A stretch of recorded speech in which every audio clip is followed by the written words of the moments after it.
One book, a new world. Jack was a boy. He was 14 years old. Jack liked to play on his phone. He used his phone every day. He used it in the morning, in the afternoon, and at night. Jack liked to watch funny videos. He liked to play games. He liked to scroll on apps. He looked at his phone for many hours.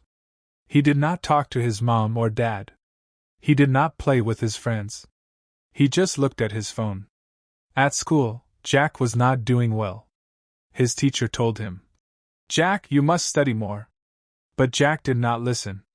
He only wanted to play on his phone. At home, his mom said, "Jack, let's have dinner together." Jack said, "Wait, I am busy." He was watching a video. His dad said, "Let's go for a walk." Jack said, "No, I want to play my game." Jack was always looking down at his phone. His eyes were tired. His head hurt. But still, he used his phone. He felt happy when he played, but also very tired. One day, Jack sat alone at the park. He was looking at his phone again. An old man came and sat next to him. The man smiled. Jack did not look up. He was still on his phone. The old man said, "Hello, boy." Jack said, "Hi." The man asked, "What are you doing?" Jack said, "Playing a game." The man asked, "Do you like reading books?" Jack said, "No. Books are boring." The man laughed. "I used to think that too," he said. Then he took something from his bag. It was a small book. The book was brown. The title said, "The Secret Door." "This is a good book," the man said. "It helped me when I was young." Jack looked at the book. He did not take it. He said, "No, thank you." The old man smiled again. "Keep it. Maybe one day you will read it." Then he got up and walked away. Jack held the book in his hand. He looked at it. It was small. It was light. He put it in his bag and went home. That night, Jack's phone was out of battery. He could not charge it. The lights were off too. It was a storm. The power was gone. Jack sat in his bed. He had nothing to do. Then he saw the book. He took it out of his bag. He opened the first page.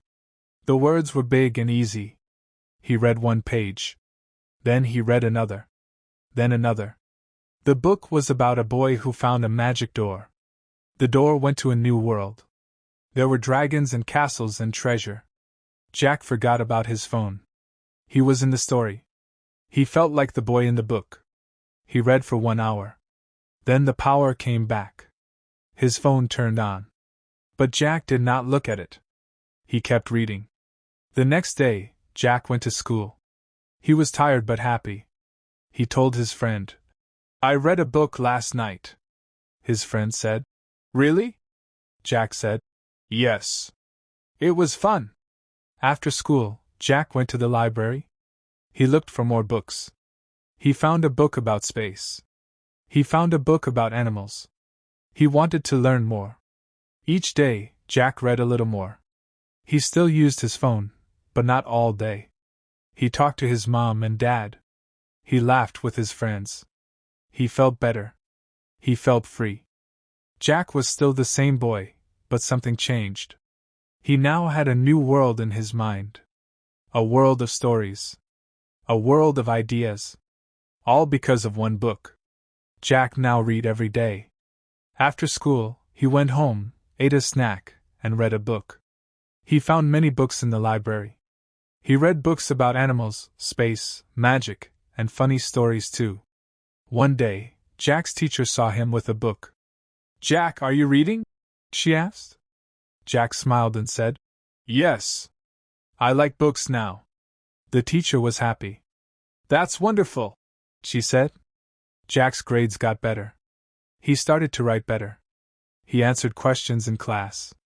He was more focused and less sleepy. Reading helped him learn and think. At home, his parents were surprised. "Jack, you are not using your phone so much," his mom said. "I still use it," Jack said, "but now I read more. It makes me feel good." His dad nodded. Books are good for the brain, he said. Jack even helped his little sister. He read stories to her before bed. She liked the animal books the most. Jack felt proud. He was now sharing, not just scrolling. One weekend, Jack went back to the park.